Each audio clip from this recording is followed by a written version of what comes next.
Greetings, friends. I'm AK, And I'm Laura, and we are the the Chainsaw Chainsaw Girls. Girls. On today's episode, I am so excited. I know I say that every single episode, but this time I am really excited. We are covering 1991's Popcorn. We're always excited. We are handpicking, we are curating our own playlists here. We're always excited. This was my first time watching this movie. We recently mentioned it on the People Under the Stairs episode because Mhm. Kelly Jo Minter is also in this movie as well. And I wanted to watch it solely off of the cover. You got to go Yeah. look at the cover if you don't know what it looks like. It reminds me so much of Brain Dead, aka Dead Alive. And you said you had already seen it.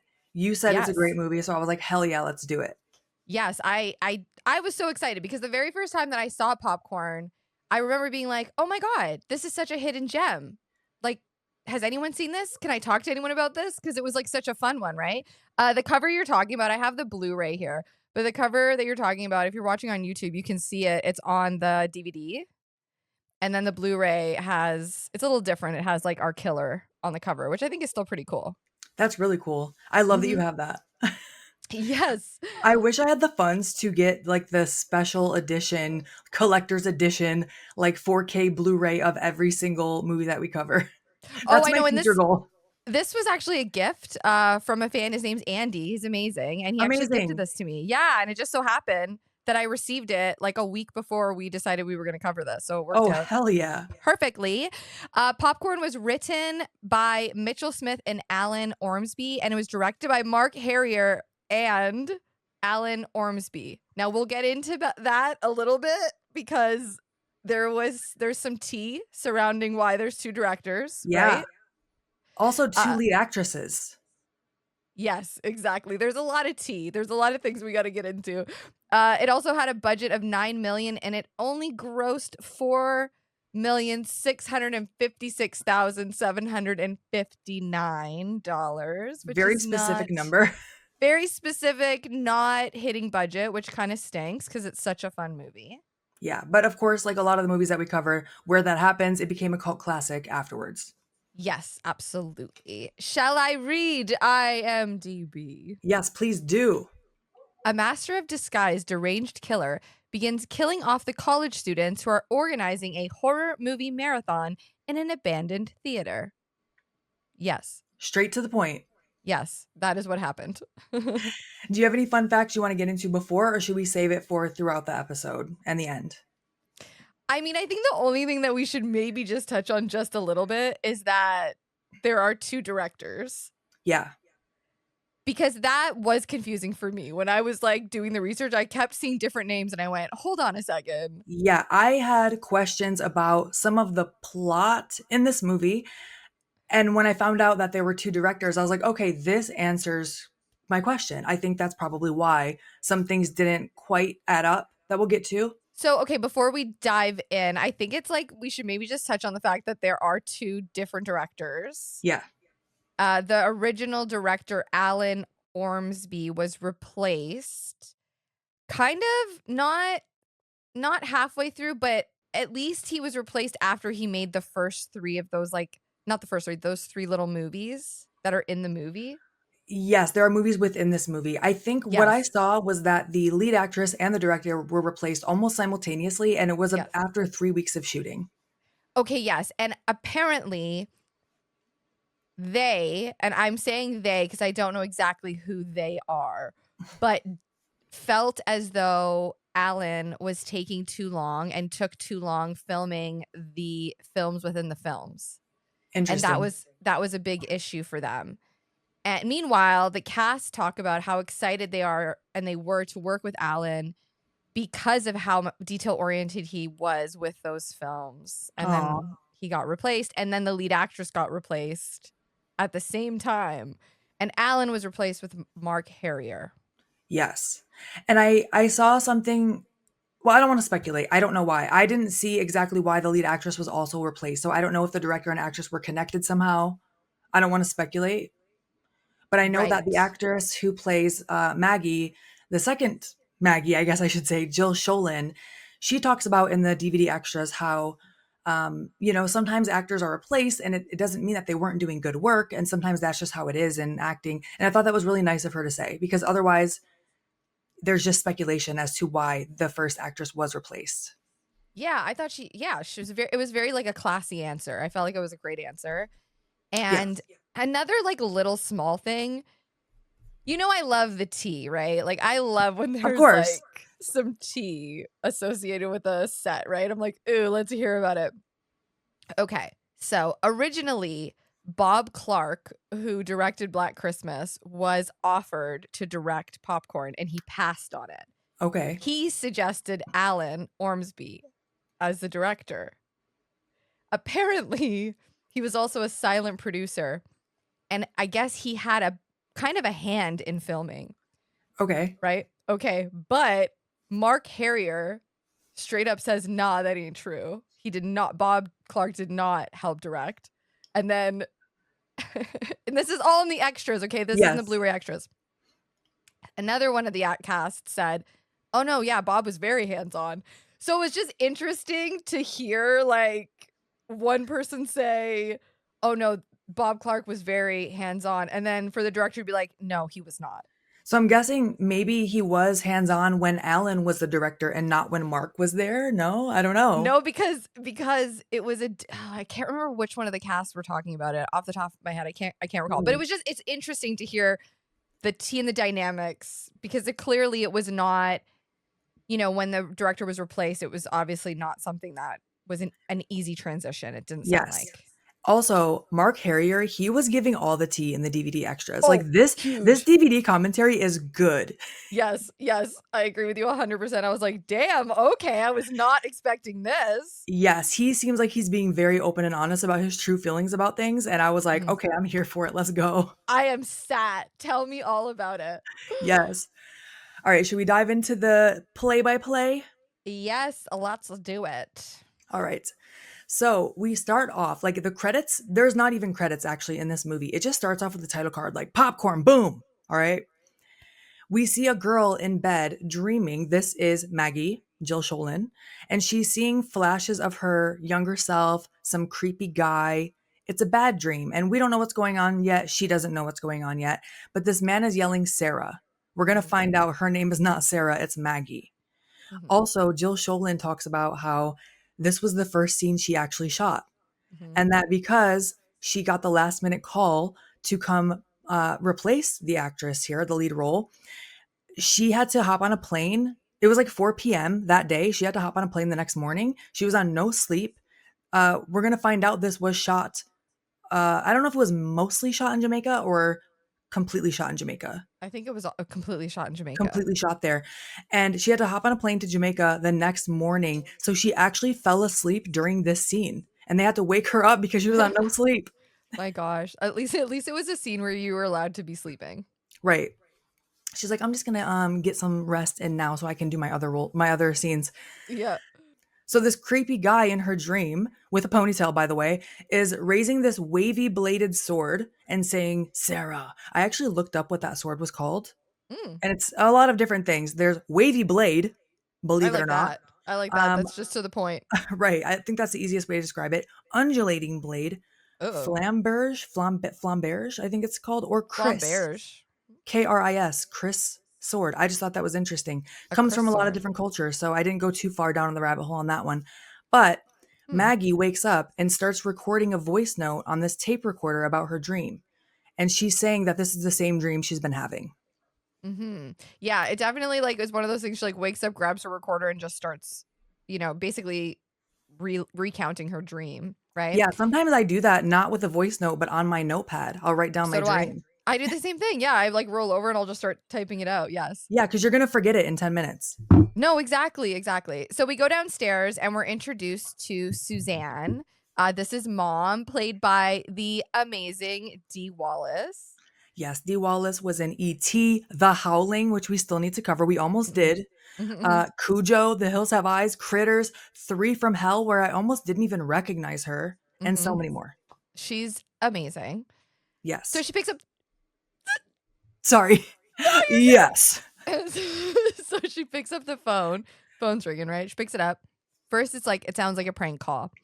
It's this man, and he's kind of like breathing into the phone, and as a prank caller would do. But he goes, Suzanne, remember the ninth circle of hell is reserved for. Like, I should so not have just taken a dramatic. sip. I should not have taken a sip before you did that. The best is she looks at the phone the exact same way I would look at the phone, and she's just like, huh, and just like hangs it up.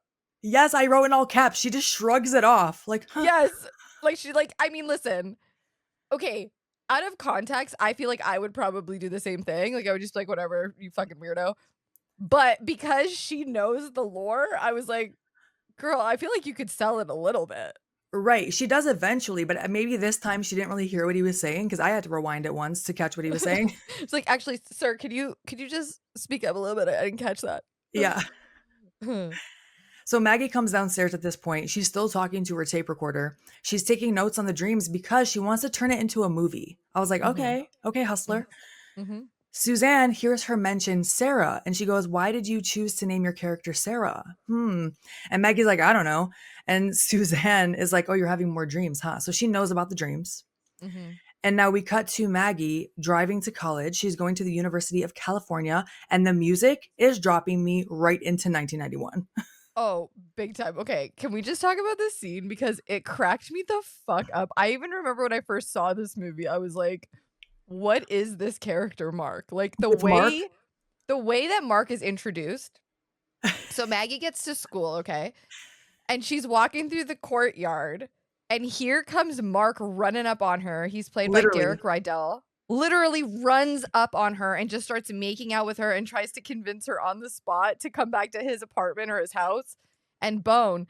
Which, okay, I thought I didn't know what the hell was happening, but it was so like, am I not wrong that it was a weird scene? Completely. You are completely correct. He's like, "I want you. I need you right now." It just went from 0 to 100 immediately. Yeah, like I was like, are they actually dating? Like the way that she reacted was like, listen, I can't really be distracted. I'm working on my script. And he's just like, he's like, well, I hope I'm still around when you're not distracted. It's like, Mark, take it easy. Yes, you will be around because you're clearly obsessed with her. Like, Yeah. The summary of the scene is she's very dedicated to writing her script and she doesn't want any distractions, okay? right, And right. Mark is horny. Exactly. But that Bingo. that just pissed me off. I was like, throw the whole man away. Because if he can't respect your ambitions and support you without being a little turd about his boner, that is not your problem. Dump him. I mean, I agreed. He ends up being an okay guy. But yes, I'm with you. At the beginning, I was like, God, this guy sucks. I was like, not He's another one. Can't yeah, you all just be like the T-Rex? Like, what the actual fuck? no, for real. Okay, Anyway, so we go so back. We're in yes, like go ahead. film class. Okay, no, we're in film class, and I have to ask you two things about the scene. One, we go to film study class. Okay, we're introduced to some of our main players. All right, we got Mr. Davis, we got Tina, Toby, Bud, Joni. I wrote Tina twice, no idea why. Cheryl, and I want to say Leon. Yes. And there are two things about this scene. One, they reshot the whole thing. Okay, apparently when the new director came in, he was like, yo, this scene is not it. So they reshot it. Yeah. And I'm like, okay, I could see like maybe whatever. Why does the entire scene seem like it's dubbed? Some of the audio, yeah, definitely seemed like it was dubbed in post. I think they also needed to reshoot this to get the new Maggie into the scene. For You, sure, if for you sure. notice, some shots she's far away in the bleachers and she's kind of off Yes. to the side, but then other shots she is with the group. Yes. And it's interesting because when I was watching the interview with the director, he just straight up said, no, I wanted this reshot because it was not it. He straight up says it sucked. He said it looked Yes. like they were, and we're paraphrasing here, of course, Right, right. but he talks about how this whole cast just seemed like they were on vacation in Jamaica, and he needed to tell them that, look, your perception of how you're doing is different than reality. And I was like, holy shit. Dude, like imagine like sometimes you gotta hear that shit. Like sometimes you need someone to grab you by the shoulders and be like, yo, whatever you think you're doing right now, you're not. It's actually shit. Like it's actually not good. You're not trying. Yeah. He was just dropping all the tea in these extras. He was Also, great. side note, I know I have it written somewhere, but the actress who plays Joni, Yvette Seller, I hope I'm saying that Hmm. right. Yvette, yeah. She is a vibe. Like I like her so much. she Yes. talks about how she was not just her, but like everyone's flirting with each other. She's like, there are so many cute people on set. Like, well, oh my gosh, we're all on this tropical island. What's going to happen? I was like, girl, Yeah. yes. And when I heard that, I totally thought back to the director saying it seemed like they were all on vacation and just kind of like chill. And I was like, okay, I could see that. Yeah. I mean, listen, they're all young people getting flown out to make a movie in Jamaica. Yeah. Like, Yeah. They're going to have fun while they're there too. Okay. yeah, exactly. But yes, they are. It's like a film club, right? Hmm. In college that they're Yeah. all attending, and they want to raise funds for their club. So they're trying to plan this all night horror-thon. Okay, this is Toby's idea, okay? Toby is so excited. Yeah. And Mr. Davis is thrilled to tell the class. And for some reason, I want to say it's Bud, is so opposed to it right away. And it's actually a great idea. Yeah, some of them are not really into it. They eventually do a vote and they get everyone to agree. I'm not really sure what they're raising funds for. It's to shoot their own movies that they want to shoot. Hmm. Because that's Hmm. kind of how Mr. Davis convinces them. Because Hmm. some aren't really into it. And then he's like, well, we might have funds left over for you to do your own little projects. And then all of a sudden they're like, okay, let's do it. Right. Yeah, exactly. Exactly. And so one of the ideas, I love this.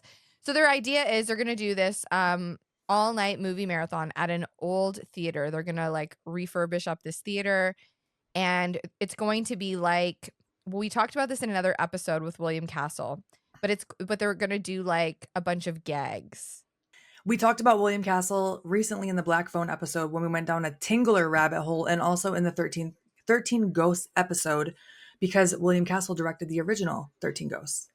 Yes, and then they're going to recreate all these like fun gags. Yes. Which I think is like very, very, it actually sounds like such a fun vibe. And then they kind of like show the posters of all the movies that they're going to show. And it's kind Yes. of like a throwback to the 1950s, Right. essentially. So they have Mosquito, which is in 3D, aka Projectovision. And then Mr. Ooh. Davis is listing all these gimmicks. So they Mhm. have The Stench, which is an authentic odoroscope or aromarama. And then they have special nose guards given at the theater, which is like clothespins basically. I'm like, that Yeah. looks painful. And then they have the third movie they're playing is The Amazing Electrified Man in Shockoscope, where I mean this is very much a real life play on what William Castle was doing in Mhm. theaters during the Tingler, where he would have buzzers connected to seats and actually zap people during the movie, Yeah. And except he he was, called it Percepto. oh, oh, I didn't know that. Yeah. He was big on like gags. That was what he was known for. Like, he had like a hearse outside, an ambulance outside, he barf bags. Like, he was all about the gimmick, right? So Yeah, that's you kind of talked like what about they're, in the Black Phone. You talked about in his movie Macabre, he was taking out Mhm. life insurance policies or giving people a life insurance policy in case they didn't make it through the movie. Yeah, I think that's so fun, Yeah, right? I it think that's is. like, it's so fun. So that's what they want to recreate. And I think that's pretty neat. Hmm. So we're going to cut to the Dreamland Theater, which is actually the Ward Theater in Kingston, Jamaica. I'm not sure if it's still around. It might have been torn down. Which when they show up to the theater, I thought it was interesting. Toby, is there and he's very eager about the whole thing. And he calls it, like, I think he says like, welcome to the House of Ushers. Yes. Thought that was interesting. It's an Edgar Allan Poe short horror story written in 1893. So I thought that was interesting that he called it that, because it will tie in a little bit with, once the story goes on. Yes. You can tell that when Maggie gets there, she's taking it all in, but you can tell in her face that something is familiar. Oh, for sure. Yeah. Like, exactly. It's that like deja vu feeling. Yeah. Then inside, Toby mentions that the theater is supposed to be torn down in 3 weeks. And Mm. Mr. Davis is like, well, we can't get this ready in 3 weeks. And in walks Dr. M, looking like an old pimp. And he's Oh, like, yeah. I can help you. Oh my God. An old. He does. He is basically the prop guy. He is played by Ray Walston. Yes. And he has like a ton of credits. But one I thought that was kind of interesting is, oddly enough, he was in an episode of The Fall of the House of Usher, 1979. Isn't that random? Perfect. Yeah. He So I feel definitely like that seems could like, not be but doesn't he seem like one of those actors that's like, yo, this guy has been on Hollywood sets for decades. Like, the he second I came saw in, him.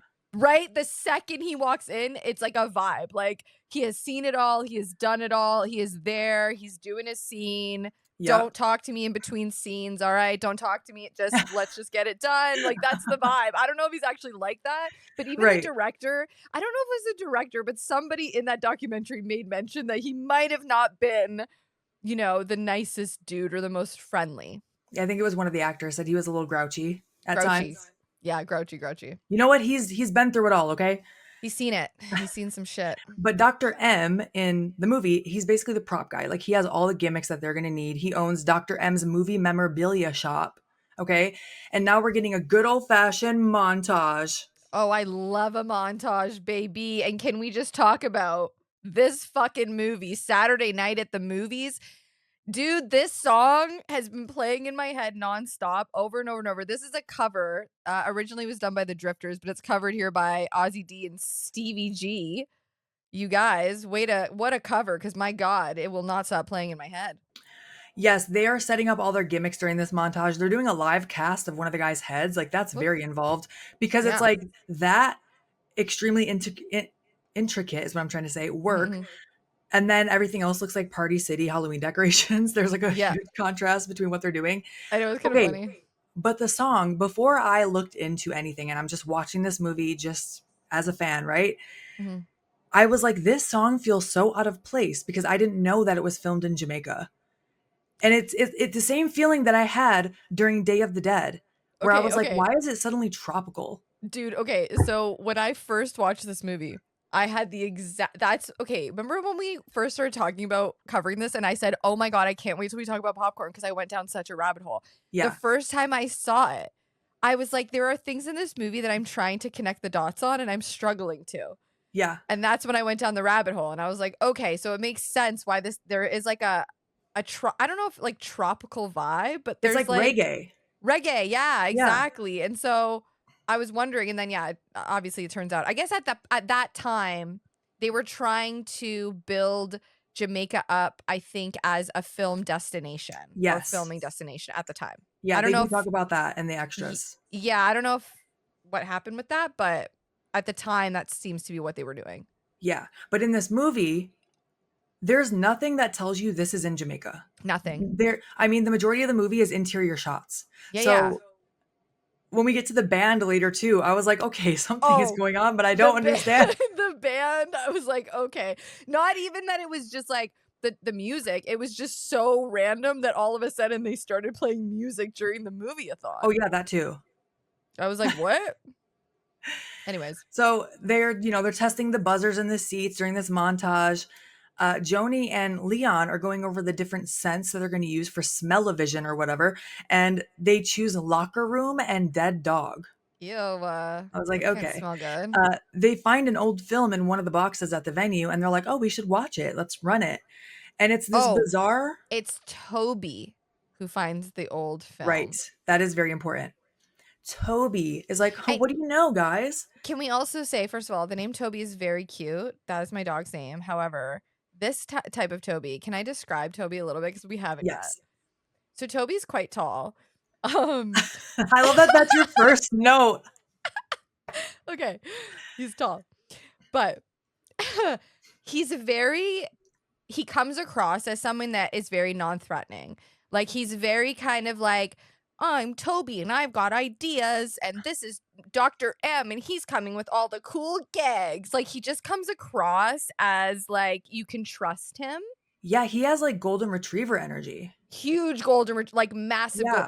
like yes, exactly. He's Exactly. goofy. He also seems very knowledgeable. He is a huge film nerd. So he's the one Yeah. making all those little comments like, oh, the House of Usher. And he has a lot of comments like that throughout the movie. So Yeah. it's not weird that he would have this knowledge.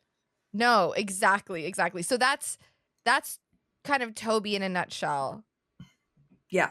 Okay, so now he finds this film, and they're all like, he's like, oh, we should watch it. Let's all watch it. hmm It's a So great they run idea. it in the theater. Also, this theater they mentioned, it used to be an actual theater for plays. So that's Mhm. also a function that it has. Okay. That's going to come into play later. Mhm. So it's this bizarre, creepy movie. It looks like they're trying to be very artistic and Dude, There's a close up of an eyeball looking around, dude, you come know. on. Let's call it what it is. It straight up looks like a fucking acid trip. Like that is Yeah. straight up. It looks like an And acid that's trip. what Mr. Davis is going to say about it later too. But the movie pans down to the mouth, and this person keeps saying, "I am the possessor. I am possessed," Possessor, over and over. possessed. Like, shut up, dude. I get Yeah. it. Okay, you made your point. And everyone's kind of laughing and making fun of it. But then when they finally show the guy's face, his complete face, Maggie gets scared because this is the guy that was in her dreams. And there's this woman in a white gown lying on a table. That creepy man grabs the wavy blade, and then Maggie faints before anything else happens. The Dude. next scene is her waking up with everyone around her. And this is where Mr. Davis starts dropping the lore of the movie that's called Possessor. And it was made by Lanyard Gates. This What a motherfucker's name is name. Lanyard. What a name. Lanyard? Oh, No you're offense to anyone named Lanyard. I no, don't no, know if no. that's a common name, but that's like the thing you wear around your I neck. also find it just such a non-threatening name. Like, my name is Lanyard Right. Gates, Yeah. and I am the possessor. They call Okay. him Gates throughout the rest of the movie, which sounds way scarier than Lanyard. Lanyard. Coming to Like, possess oh you, no, man. You better look Lanyard's coming out. to get you. He's you better look out. Lanyard's under the bed. Oh my Coming god. for Okay, that does sound really creepy. you. But Mr. But Davis it starts telling them all the does. lore, and he says how Gates and his friends used to drop acid and make these avant-garde movies. And then one that he made was basically laughed out of the theater, and Possessor was his response to that. So he filmed this whole movie except the end, and then he played out the final scene on stage in this very theater, and then he casually says, "Yeah, he murdered his whole family on stage and then set fire to the theater and locked the doors." Like, wait. Okay. Okay. Okay, there's so many things about what he said that is so fucked. Okay. Number one, okay. This Lanyard guy is so pissed that his little movie didn't do well at the box office. It didn't get enough I don't know, distribution. So instead of like sucking it up and figuring out what he has to do to make a better film, he decides, you know what? Fuck all that. I'm gonna kill my whole family. Like, Not talk even, about dramatic. and they say women are emotional. That's what I was just about to say. I was just about to say, like, men are so dramatic. Like, you're so over the top. What do you mean? I bet you And if he would have just had a conversation with his wife, she would have talked him right off that and been like, the movie was great. We just need to find a better audience. That's and all. it's not even like he's killing the people who are laughing him out of the theater. You kill your own family? What? What mental gymnastics did you do to get to that conclusion? Do you know they probably had to listen to this guy talk about his movies all day, every day for fucking years leading up to him filming? Can you imagine the conversations at the dinner table of this guy not shutting the fuck up about his film? I have a feeling they were not sitting down at a dinner table and having a meal together. That was not Okay, this fine. family's vibe. Okay, that's fair. But like, you know what I'm saying? It's Yeah, like, yeah. okay. Anyway. So yeah, And then he murdered his family, set fire to the theater, locked the doors. More people died, by the way. like, that's okay. Exactly. Like, because people didn't like your movie. Okay. Yeah. And Take Mr. it Davis easy. is like, I thought the film would have been destroyed too. And I'm like, hold on. You weren't alarmed that this is what you were watching while it was playing? Like, you realize that you were playing a movie that essentially turns into a snuff film, and you weren't like, stop it. We got to stop playing this. You know what I mean? He was just I like mean, in the yeah. background, like, No, I totally agree. People's reactions to things in this film are questionable. I feel like only because what we see happen later with Mr. Davis. Like, he doesn't seem like he's like the most morally sound person. true. That's There's very a true. lot of questionable behavior here with Mr. Davis. So, Yeah.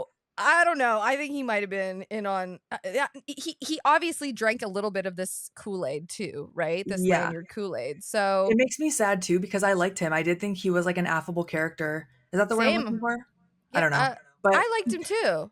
I liked him too. And then, so they're all like, well, should we show the movie? And then they're like, the best is like, I don't know who says it. It might be Cheryl. But she's like, yeah, I mean, do we really need to show that? It's such a big bummer. He like kills his family. Like, the way that they come to the agreement that they shouldn't watch it is just such a big like they bummer. shouldn't play it during their horror-thon. Like they had to actually discuss that. And Yeah, they're very yeah. casual about it, about Like, the fact that he murdered his whole family. Yes, exactly. It's crazy. So later we cut to Maggie getting home and asking her mom if she ever heard of Lanyard Gates. And you What a can name. You're not tell. going to forget that name. No. Ain't If nobody you know forgetting about Lanyard, Lanyard. you will remember Lanyard forever. Forever. Forever. And you can tell that Suzanne is a little spooked, but she says no. And if you look in the reflection of the window on the scene behind Dee Wallace, you can see someone walking across in the background. And I don't know if it's outside or behind like the reflection, but Yeah. either way, I was like, wait. And I thought that was going to be like a part of the movie. Like, oh my gosh, this is Lanyard. It wasn't. So, Damn, I missed it. only because I watched it a few times. I was like, wait a minute.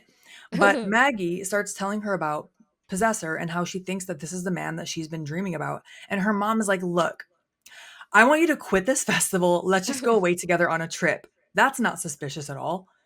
No, And and, Maggie's and like, no. didn't you get from this conversation too, like, oh, mom's been moving her around a lot. Mom has Yeah. been running from these nightmares, this situation. Yeah. Like, this seems like Oh, something she's been avoiding big time. especially here, you're like, okay, she knows something. She knows Yeah. Lanyard. Oh, for sure. Oh, and then he calls. Okay. My notes just straight up say the phone rings. It's Lanyard talking shit again. The But ninth circle of hell is reserved for traitors, he says. and he's talking mad shit. But the one thing I will say that I love about the scene is like it's really dark and it's just her face lit up with the phone up against it. And and as he's talking and just being so dramatic, she cries out like no when he starts to threaten Maggie and her and stuff.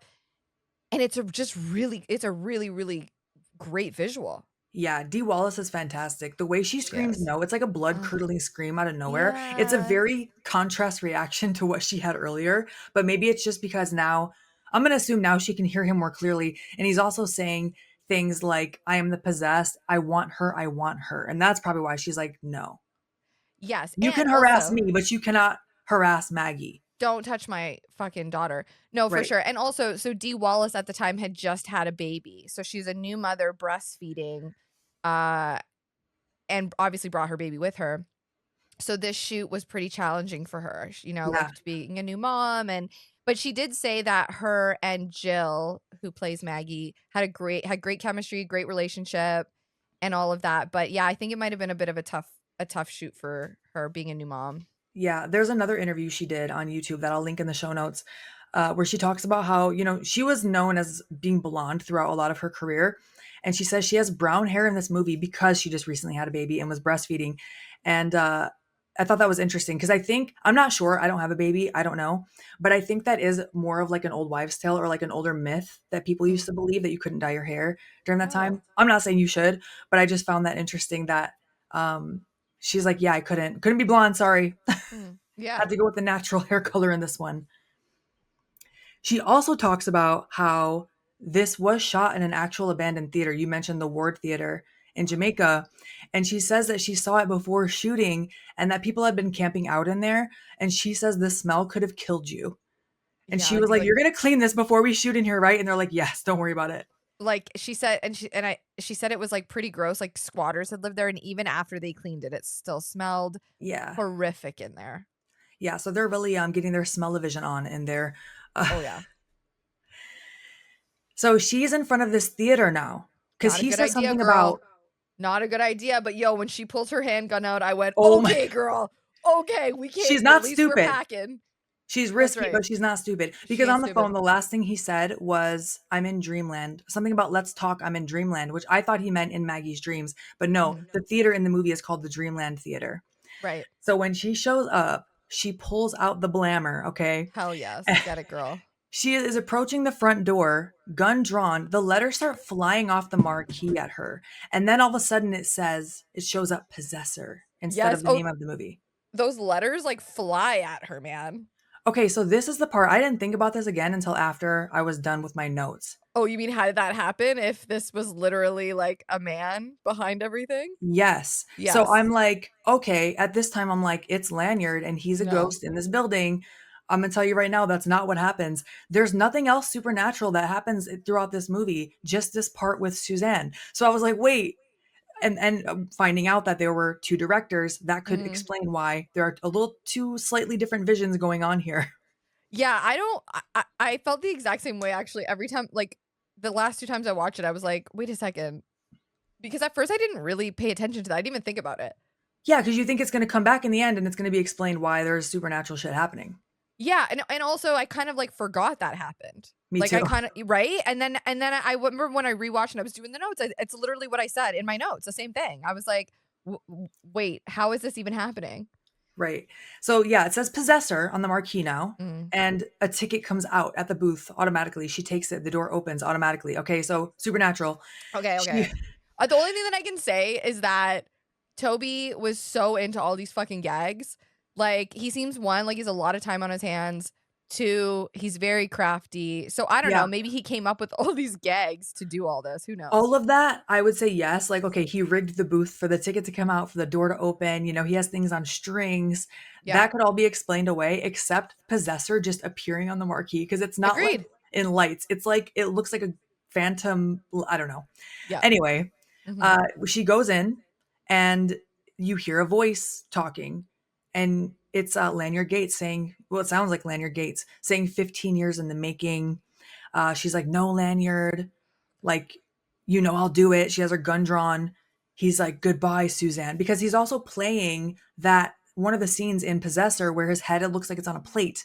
It And looks it like looks he's the like, centerpiece of that fucking table. He's supposed to be this menacing possessor monster, and he looks like yes. the centerpiece of a table. And if I'm not mistaken, he's also talking to Suzanne in this movie. He's Yes. talking to her here. Like, they didn't have CGI at this time, I don't think. Or maybe they Mm. did, but I don't think Toby had uh that skill. You know what I'm saying? To make it look like Lanyard. Anyway, we don't need to dissect this too much further. Just know that this might be a little bit of a plot hole. So it goes dark and you can hear all these random sounds. There's like a chainsaw. It looks like there's a person on the balcony. Then it looks like someone's running across the theater.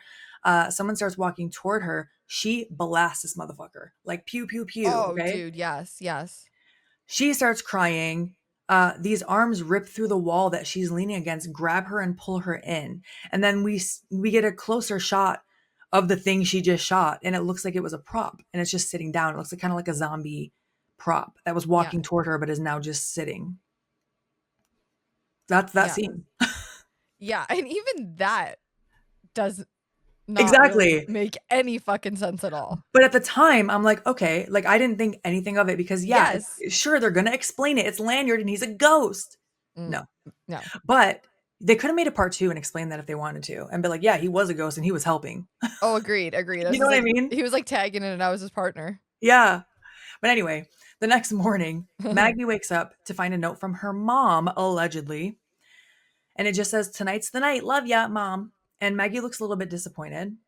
But now we're cutting to the theater and it is poppin'. Dude, it looks fun. I'm not gonna lie to you. Yes. Like, it looks like a good time. Maggie's working the ticket booth. Everybody's at their spots doing their thing. There's lots of people, All the a people lot are of wearing masks, costumes. a lot of masks, and a lot of costumes. And it looks like, okay, this is the type of theater where you're not going to go and watch a quiet movie. No, Going into this, everyone is like being loud, it's it's like a party. interactive, Yeah, it's a party, yeah, but you know that you're walking into that. So it's different than yeah. people just being loud at a theater. Agreed, agreed, agreed. It's a vibe. It's definitely a vibe. Yeah. Joni is having people sign waivers in case they have a heart attack, straight from William Castle right there. She's dressed as a nurse, and Leon is in a cage as her patient. He calls her Nurse Ratched, which is from One Flew Over the Cuckoo's Nest. I'm not gonna Yes. lie, when people would reference Nurse Ratched, I always thought they were saying Nurse Ratchet with a T. Oh, well, that makes sense because it does kind of sound like that. Did Yeah, you watch? Did you watch the Netflix show? The with Sarah Nurse Ratched? Paulson. Yeah, yeah, I think it's just called Ratched, right? yeah. Yes. I think I got almost to the very end and then I lost, which usually happens to me, but I enjoyed it for what I I watched. think I watched it. That was a few years ago it came out, I think, right? Yeah, yeah, yeah, Yeah, I remember enjoying it. yeah. But now Mark shows up to the ticket booth that Maggie is working with some blonde named Joe. I mean, Like, Joy. I said Joe so confidently. I think my mind was already on the next thing I was going to say. Joe. I mean, Joy. that bitch Joe. Okay, can I just say it's so obvious too that Mark like brought this girl to the theater just to make Maggie jealous. Like Of that's the course. only reason he's there. And this is why, even though Mark does sort of redeem himself in the end, I feel like this shit would never leave my mind. Like, Oh, oh, he's you like really tried to make me jealous because I wouldn't fuck you? I'm he's an never speaking to idiot. you again. He's an idiot. Like, just a straight up complete moron. He obviously does care about her, but he's an idiot. He's a Yeah. man. He So he gives actually, I think Joy gives Maggie a slick little remark. So fuck her already. Joy is a complete cunt. We will find out. She clearly knows what's going on too. Like, Mhm. oh, hi Maggie. I forget what she says. I didn't write it down. Yeah, she's a But bitch. she's definitely a pick me. Pick me, pick me. Yeah. So then some weird guy with fucked up looking hands gives Maggie some crumpled up dollars. We don't see his face, but he says, "Will this be as shocking as Possessor, Sarah?" And then walks in. Like, wouldn't you be low-key just mildly annoyed by this? Like, I would Oh, be annoyed by completely. all the fucking theatrics. Like, just stop with the prank calls and the videos and, like, let's just get Yeah, on with it. exactly. Maggie gets Tina to cover for her so she can go find out who that was. And Tina is not happy about it, but she does go into the ticket booth. They have this shot clock up on the wall, and when it goes off, the film's starting. So the film is starting. Mosquito is the first film to start. Mhm. And the theater is packed. These moviegoers are hype, Oh, okay? yeah. Uh Maggie thinks she sees this guy getting up out of the theater because she's scanning, you know? She thinks she sees him get up and walk out, so she tries to follow him. We keep seeing parts of these movies that were definitely made for popcorn. Like you mentioned earlier, there are 3 little movies made within the movie, and I love that Yeah. we get to see pieces of them. Yeah, no, and they're great too. They're Yeah, such a great homage to those movies of the 1950s and yeah. 60s. So Mark at one point tells Joy he's gonna go get some popcorn, okay? So he leaves. We're gonna cut. There's so many people, there's so many characters in this movie and the main players that we're gonna keep cutting back and forth between a lot of them. Mhm. But Maggie now goes into the projection booth to tell Toby, who is running that area, that she thinks she saw Gates in the theater. And Toby is like, well, they never found his body, so I mean, he could still be alive, which Mhm. is just fun lore to Again with drop at it's that moment.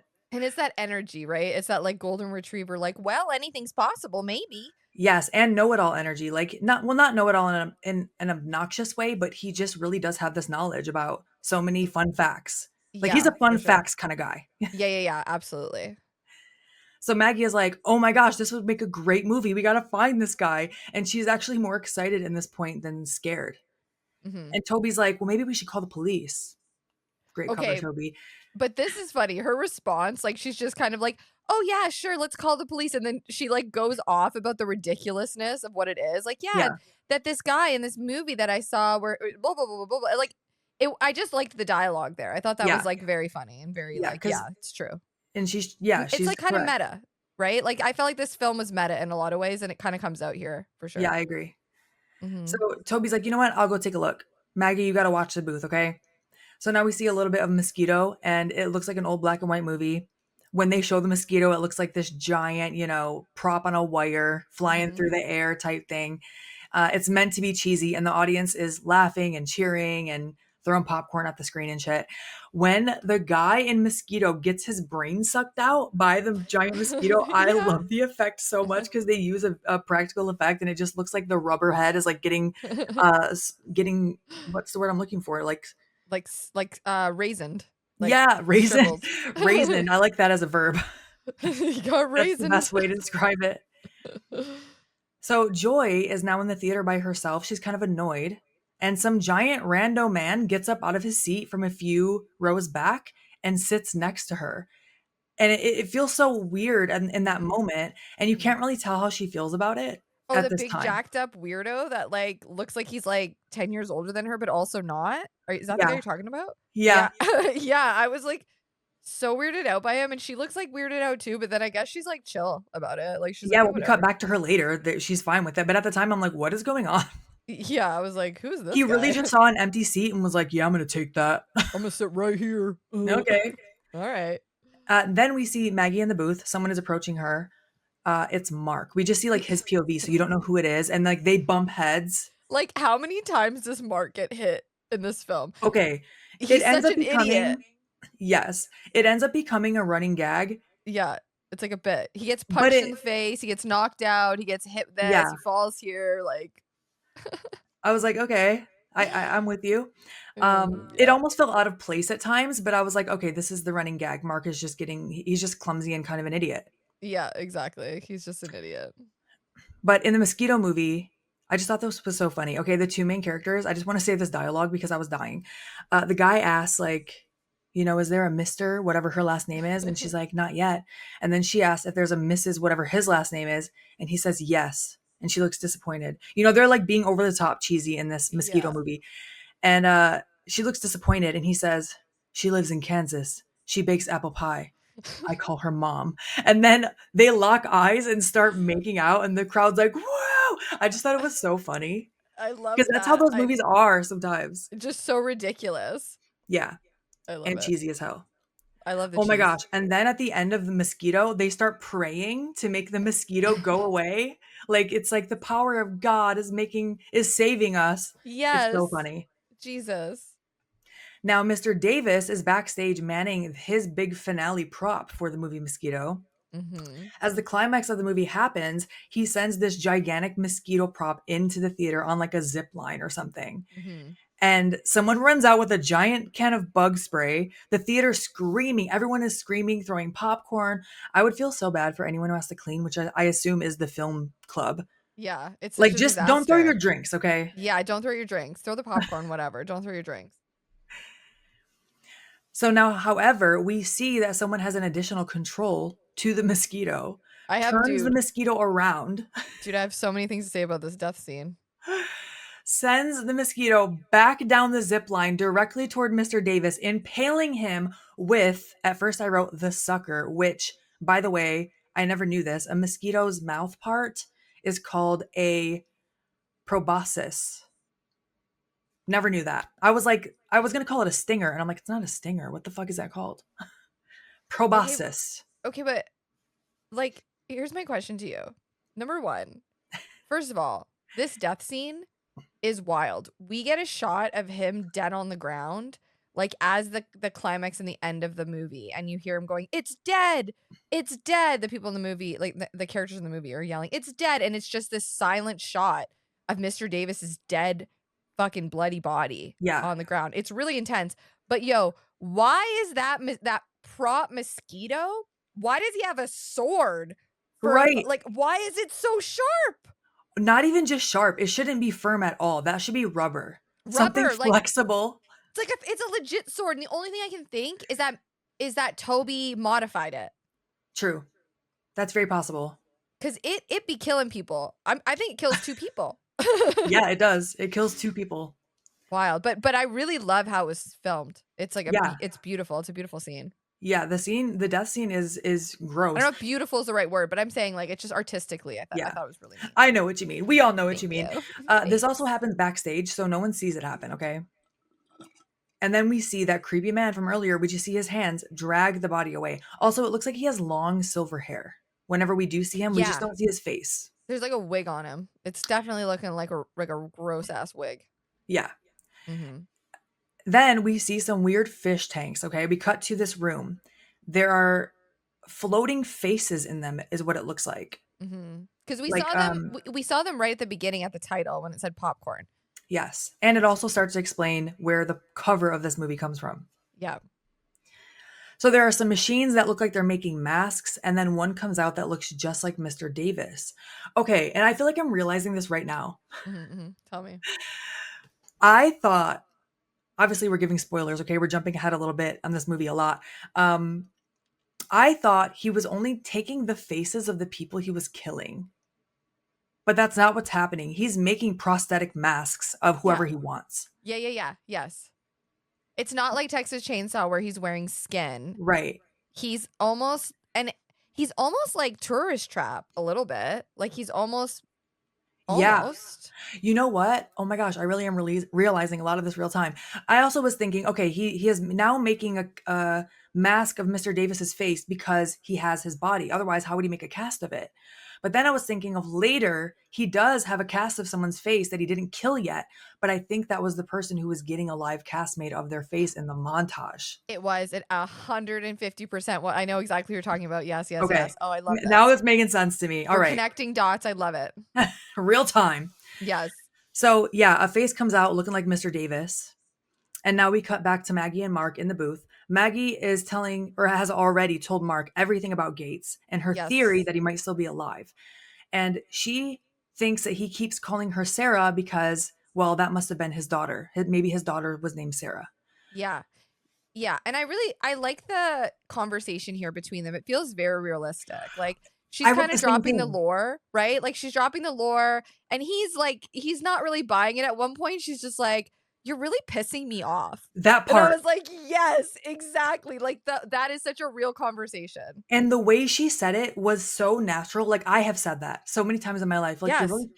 you're really pissing me off. Like almost under her breath. And it was right as Dude, Toby was coming into the room. literally last night I literally said I literally said to someone's face, I was like, "I really feel like I could punch you in the face right now. I'm not going to, Oh, but I need that's this the story level after I'm." this episode. I need this story I'm after like this episode. I'm like, "That's the level I'm at," and then, obviously I wasn't going to, but it's that I don't wanna say level of intimacy, but it's that level of, like, comfort. They obviously know each other really well. Yeah. That I just thought it was great. They obviously have good chemistry too, the actors, right? But great Yeah. scene. And I Mhm. think it's great that they were able to get that chemistry with Jill, especially because she was a late add-on. Because I Yeah. know Yvette, who plays Joni, she talks about how the cast was very bonded. Yes. So that Yes, also must be so difficult coming into a cast when they're already bonded, right? and Jill even says in that documentary that she didn't really have a lot of time with them because a lot of her stuff was already shot, and so she didn't really know them as well. Yeah. Probably wasn't as close. Also, can I say I love her voice? She has such a distinct like voice. It's calm, right? It's calm, yeah. Like Very I feel like she'd calming. be like a really good voice actor. Yeah, I agree. Yeah. So Toby tells them, he bursts into the room. He says someone locked him out of the theater. He thinks it's one of them. He's like, Why you guys really playing funny, a guys. prank? You guys playing a prank on me, guys? Yeah. And he says he had I to actually do climb. love Toby, low key. I do. I did the whole movie. It really did. At the end, I was hmm like, what? Because he's just a fun guy. Yeah. Yeah. But he says he had to climb down the fire escape, climb a barbed wire fence. He had to outrun a dog. He twisted his ankle just to get back into the theater. Okay. Uh huh. And they're like, we didn't do this. And Maggie thinks it could have been Gates. So Mark mocks her about it and she's pissed. And Yeah. he's like, I'm only fooling around. And she's like, well, why don't you go fool around with Joy? Yeah. Yeah. Mark. How about that? Now in Funny. the theater, they're starting to play Attack of the Amazing Electrified Man. Bud is up in his booth getting ready to zap everyone's butts. Okay. Mm-hmm. Maggie goes back to the booth and oh, she goes back to the ticket booth. Sorry, I did not write ticket. And I was like, what the hell am I talking about? Maggie goes back to the ticket booth and Tina is pissed because she's like, oh, I hope you enjoyed your break. Yeah, because she's been in there for a while. Yeah. Mark gets his popcorn and goes back to Joy. And that rando guy is sitting there still. But now he has his arm around her and Joy's like, has a little look on her face like, yeah. Yep. And so he's like, what's up? And she's like, I tried to save it for you, but you were gone so long. And then this guy tells Mark, eat shit, asshole. And then Mark's like, you want to say that again? He stands up. The guy's huge. He's tall. And he's like, eat shit, asshole. And then knocks Mark out, which is just part of the running gag. It's like Yeah. you get a close up of Mark's face just getting knocked out. No, can I also say, like, Joy sitting there just like loving the drama. Oh, Like, she's smirking. she's smirking. She's loving it. She's like, yeah, she don't give a fuck. She moved on real fast. Oh yeah. And Maggie is now listening to her recorder, and Gates's voice is on it. How Which did now I'm that thinking about that happen? too. Which I'm guess Toby did that. Toby for sure. Yeah. Anyway, I'm not even going to think too hard about it. So she goes out the door and smashes into Mark. Once again, Mark is getting hurt, and she wants to show him the tape, but I think I don't know. She didn't play it again for him. I didn't catch the reason why she didn't play it for him, but it wasn't working or something. Yeah. Did it break? Maybe it broke when they smashed into each other. That would make sense. Yeah. And so now she's like, well, let's go find Tina to see if she saw Gates. This is where I was getting a little confused about this, especially when Maggie and Mark, I'll get to it in my notes, but there was a part where I was like, what? I had to rewind it like 5 times to try to understand why they thought Tina would have saw Gates. Because Because wasn't Tina working the front, the ticket she counter? was working the ticket booth, but Maggie had already let that guy in. Whoever had the weird hand crumpled up his dollars, gave it to Maggie, got a ticket, and walked in. So maybe she's wondering if Tina saw when he walked in. Like maybe she just wants to see because Oh, like maybe Tina was after. stationed somewhere, yeah, where he would have been in view or something like Yeah, that. because Tina was handing out like whatever they were handing out in the front. So Ye- yeah, that's possible. That would make Yeah. sense. Yeah. So now they're like, all right, let's go find Tina to see if she saw anything. And Tina, on the other hand, is going to find Mr. Davis so he can help Bud with the buzzer controls. Okay, your face, Dude, okay. Okay, dude. Yo, can I read you my notes? I'm literally please. like, oh, I'm like, okay, she's walking up. Oh, she sees Mr. Davis, who's not actually Mr. Davis, but she sees Mr. Davis and he's pulling up the mosquito. Okay, yeah, sure. She starts talking and walking towards him. Yo, all of a sudden, they are making the fuck out, dude. Yeah. And she's Like, revealing all of her lore to him. It's really for us, but she's just saying all the things out loud. yo, I was literally like, hold on a second. So then it made sense to me afterwards why Mr. Davis, I mean, he sounds pretty loosey fucking goosey when you go back and listen to him. Yeah. Yeah. And she's like, Bud needs you. And then she goes, and so do I. Like, no And then she's offense to like, this guy, everyone, but it's not like Mr. Davis is like a 10. nobody has a position of power. And she goes, Mhm. everyone wonders how I get all those straight A's. Oh So she shit, has a yeah. motive here. Okay, yeah. Point. Yep. Meanwhile, Bud is buzzing random people's chairs, freaking them out while the amazing electrified man is playing, which in this movie, a scientist wants to inject an inmate with some shit to see if it causes him to survive the electric chair. That's the plot Yeah, in that movie. that's the plot. And when he's like, there's like a scene in that movie where like the inmate is about to get electrified and he looks at the doctor who injected him and they have this like moment where they like nod He's at each other like, winking. He's winking you just know like that. something I don't know. I know something you don't know. I'm not like it's just really funny. I love it. Yeah. Mm-hmm. And then back with Tina and Mr. Davis, they're making out and you Yo, can this see is that. crazy, dude. This is Yes. crazy. It reminded me of something and I don't know what.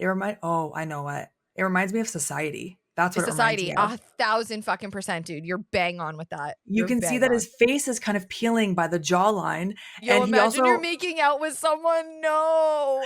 also he puts on sunglasses as Tina was approaching him before they even started making out. I'm like, I "What?" You would know. already be like, "What's going I'd be on?" like, babe, what are you? Did you smoke a fatty? What's going on here? Right. And then their mouths melt together and his lips are peeling off onto hers. They're like Dude, stretching. dude, That's the part that reminds me of Society. society. Yeah. And then his whole face peels off and it's just red. I don't even know how to describe this. It's like, I guess, the burnt tissue. And It would there's be like, like a burn victim. Like it's like it yes. almost looks like very like he almost doesn't have lips. They're very swollen and Yeah. there's space like he's got almost like this like metal sort of stitching in places holding his face together. He doesn't really have a nose. It's Yeah. reconstructed and his contacts, his eyes are like those old school fucking contacts that they'd have to wear in the 80s where it covers your whole eyeball, but they look amazing. He looks almost like Darth Maul a little bit. Like Yeah. Yeah. that's the vibe, I guess, kind True. of. I His don't eyes know. are like red and yellow. It looks Yeah. like he has metal brackets in his Yeah, face. Like you were brackets. saying, That's oh, brackets. Yeah. holding it together is the perfect Yes, way to yes. describe it.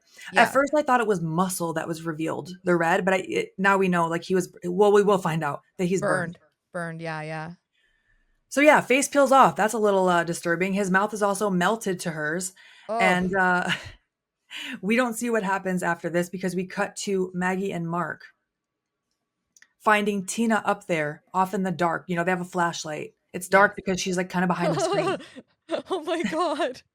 He uses her as a fucking puppet here, man. Straight up And Weekend at Bernie's. Weekend at Bernie's, she doesn't even look right. Like so they're like, Mark it's mostly Maggie. Maggie's talking to Tina and asking her questions and Tina is moving it's her body and like kind of talking, but it's like very Weekend at Bernie's.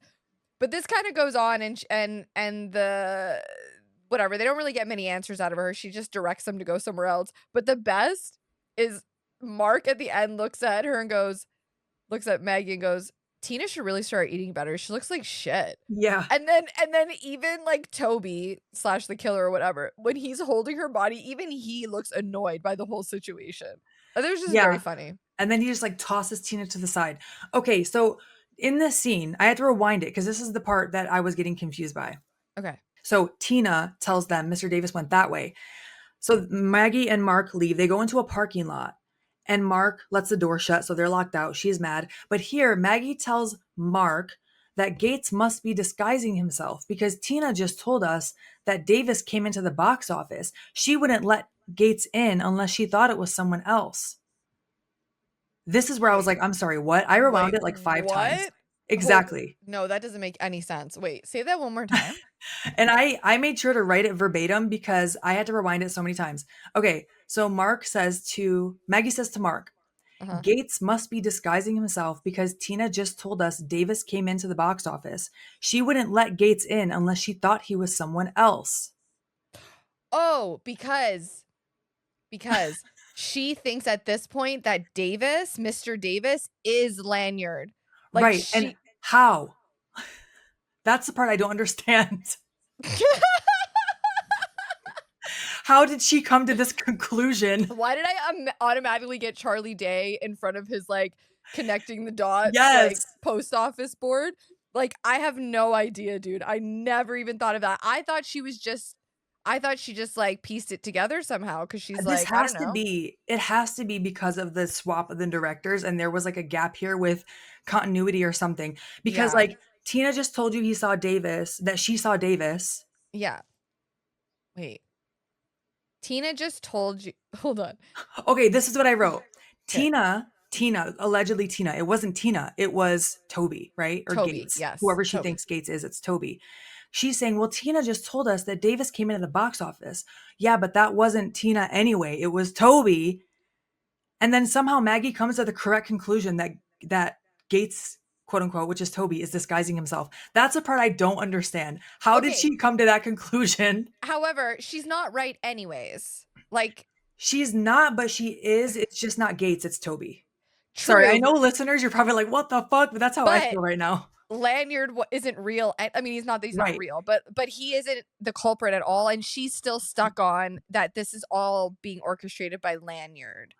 right. But she's right in a way because the person who she thinks is Gates is actually just a different person. There is a Yes. person in there disguising themselves. It's just not who she thinks it is. But either Yes. way, how does she think this person that's I don't know. I'm a I don't little know. I really tried to go back in my notes and figure it out, but I just think there's a little bit of continuity issue there with maybe some of the dialogue or something. Yeah. It's like we're missing a chunk of how she had an aha moment. Because it's Yeah. all of a sudden they're in the parking lot and she's like, he's disguising himself. And I'm like, wait, what? I'm not gonna lie, like I really have no idea. And now that you're saying Listeners, it, like I'm really maybe going, you caught something that we didn't, listeners. So please feel free in the YouTube yeah, comments. Let us yeah, know what you think. yeah. But either Oof. way, she has come to the conclusion that this person who she thinks is Gates is disguising himself, and that's why he's able to walk around and do things. Yes. Also, they don't know anyone's killed yet. They don't know anything has happened yet. No. So, yeah, that's where we're at. Yeah, that's where we're at. I don't We're know. both just like, Yeah, literally. I'm like, but now Maggie sees that Mr. Davis's car is still in the parking lot with his briefcase still inside. So she's like, okay, well, he must be still in the building. So let's go in there. And then Mark goes, who are you looking for? Mr. Davis or Gates? And then she Thank says, if you. At least he asks a question we're all wondering. he's asking, yeah. And she says, if Gates is disguised as Davis, maybe there isn't a Davis. What? You think that Mr. Davis doesn't exist now? The teacher that you know? This is where I was like, okay, I'm just Yeah, going to move along. this is where it's like, girl, what? Like, Yeah. so Mr. Davis has just been faking his whole identity for this whole time. I mean, crazier things have happened, I guess, but The line, maybe there isn't a Davis. it just almost sounds, doesn't it almost sound like it just sounds like a cool line to like just say, Yes. you But knowing know? what we know, I'm like, what the fuck? I wrote her Yeah. intuition is just impeccable. Oh no, she's on top of it. She's like, actually, because once again, they don't know anything has happened to anyone yet. No, exactly. But we're going to move on from that scene. So now they're trying to find their way back in the building because Mark got them locked out. So they're like, okay, well, Toby mentioned how he got back in earlier. But Maggie does remind Mark that there's a dog. He said he had to go through a guard dog, like a Doberman. And Mark's like, yeah, there's nothing. If Toby can get through the dog, I can get through the dog or something like that. We'll see that he couldn't, of course, because it's a running gag, right? But Uh-huh. we're also going to cut to Bud in the buzzing booth, and Tina walks in. We know that Tina is gone or something. She's a puppet. But no, this really does look like Tina now. It's kind of dark, but she's moving. not like a puppet. Yeah. So it's Toby that has now disguised himself as Tina. She straps Bud to these machines, tapes his mouth shut, Yo. shaves his head. Yo, this is fucking crazy, It is dude. so elaborate. Shaves his He's head. such a showman. That's what I was going to talk about later. It's his It, showmanship. I will Bar say that none, top tier. yes, that does make sense to me. He is very theatrical, and that is kind of the point, right? Mm-hmm. So shaves his head, puts the electric chair helmet on him, which is, Like, it's so over the top. it goes with the It's movie they're so over watching. the top. Yeah. Then hooks some jumper cables up to like his wheelchair and to the machines and whatever other metal, plays a tape recorder that tells him once the yellow light goes off, he's going to fry, basically. Yeah. Like all these lights are going to go off. I forget which order, but when the yellow one goes off, you're gone, basically. And it is just so over the top. So all the lights are going off during the movie because, it's kind of set up in an automated way now where it's automatically buzzing people in the seats, even though Bud said earlier he didn't know how to work that. And Yeah. that's why he was manually doing it. And that's why he needed Mr. Davis to help him. But I guess he figured it out in the meantime. I can accept that. Uh-huh. The lights are, you're like, uh-huh. The lights are now automatically going off, buzzing people's seats during the movie. And we're going to cut back and forth a little bit to Maggie and Mark getting back into the building. Mark definitely got his pants split by the guard dog. His He pants are just just split keeps right up the getting middle. messed up. It makes me like him more, though, honestly. Because I, Because he's I just love a klutzy guy, I love when a guy's, like, super hot and tall and all that. But, like, if he's a bit of a klutz, maybe that's why I like Ghosty so much. He's always tripping over stuff while he's oh my chasing gosh. after people. But finally, in the room with Bud, the yellow light goes off. He's like, fine, almost reaching something that would turn it off, but he doesn't reach it. The light goes off. The finale of the movie happens, Mhm. and Bud fries. Fries fries. Like, Yeah, and they just show his wheelchair rolling like by itself. it's kind of sad, It honestly. is. Like Bud's, he seemed like a good guy. It seemed all right, This but Go ahead. I was going to say, this is where we're going to cut to the band playing. Oh yeah, because the power goes out in the theater when he fries, and they need to fill time. So they're like, where did they get the band from? I think they just had it ready. What I was wondering was when was this band gonna play anyway? I guess that's my point. It's like, where Yeah, did the band like come from? When were they because gonna they play? they mentioned the green room. Oh, they're in the green room. Go get them. So I don't know if they were already planning an intermission, but then Go wouldn't get the them. intermission happen then anyway because they only had 3 movies? But I guess maybe they were gonna play at the end. Like I would Yeah. assume, okay, we're gonna have a little concert, even though that's kind of weird. But okay. Yeah. I know. I'm like, I mean, okay. listen, the vibes are strong, dude. Like, Oh, honestly, the it looks like a audience? blast, dude. They're losing their fucking mind. Like, first they're Yo. mad the power goes out, then everyone is on their feet, like, They're "Wah!" dancing, they're singing, like, they are just like, yo, they're having such a good time. Like, it looks like a fun party. Like, I want to be there. Yeah. And it is what like we mentioned earlier, a reggae band, which once again just feels a little out of place in this movie because Yeah. the rest of the movie just doesn't fit these vibes, and there's nothing else in the movie that tells us this is in Jamaica. Not that you can't just have a reggae band, but like it's just an audience full of like white people, and it just Yeah. feels like it Yeah. just feels like it's not. It feels a little out of place. Like, I Yes, get what you're saying. Yeah. yes, in Mhm. this little town that they've created. Okay, Mhm. Mhm. so Maggie wants to go find Bud, and she finds him fried. Mhm. All right, Oh, that was so intense. sorry. She finds him fried. I did write fried in all caps, so I think that's why I said it that way. And then when she goes to grab him, it's actually Gates there instead. Well, who we think is Gates. Yeah. So like cloak on, long silver wig. He stands up and says, "Sarah, no kiss for daddy." Ew. Ew. Excuse me? No. And he's trying to jog her memory and starts saying, "It's time to join your mother." And he's saying things like that. She screams and runs away. And then all of a sudden, she starts seeing flashes of her dreams again as she's running. They're showing Gates stabbing that woman in white on the table, which we didn't see earlier because we didn't see, the movie stopped. Maggie is running in a white dress, and then a little girl is running in a white dress. So this is like her younger self. We see Gates being shot, like the actual Gates in the movie. Suzanne, it looks like, coming to grab the little girl. And then Maggie, in real life, runs into Toby.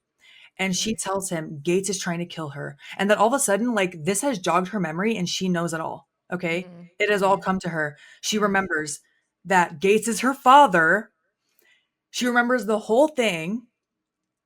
Uh, she remembers that. Actually, I think that's all she reveals at this point. Because at Yeah. that moment, they see Joy stumbling into the room. Right. And Toby like listens and like kind of acts like he cares. Yeah. And Joy is like, what could you two be doing alone in the dark? And whatever, Ugh. they leave. Just Meanwhile, sucks. band Yeah. is still going off. Crowd is on their feet in the dark. Okay. Now, Maggie is explaining everything to Toby. She Mhm. is Sarah Gates. That's why he's been saying Sarah. Lanyard is her father. Lanyard Mhm. killed her mother, Gloria. Suzanne shot Lanyard, but his body was never found. Suzanne is actually her aunt. She took Sarah, or well, yeah, Suzanne took Sarah and changed their identities to keep them safe. Like all of this has come flooding back to Maggie. Dude, I would love to be at a bar and just hearing this lore. Like I would be Just overhearing strapped it. in. Not even like if I was just like imagine we just went out and we got introduced to like a friend group, you know? And they're like, "Oh, this is Maggie. Yo, you got to hear Maggie's story, man. It's fucking crazy." Like I would be locked in. I'd be like, "Tell me everything, I would Maggie. be like, Who are the characters? Let me pull out my phone. Let me take some notes." Like yeah, for real.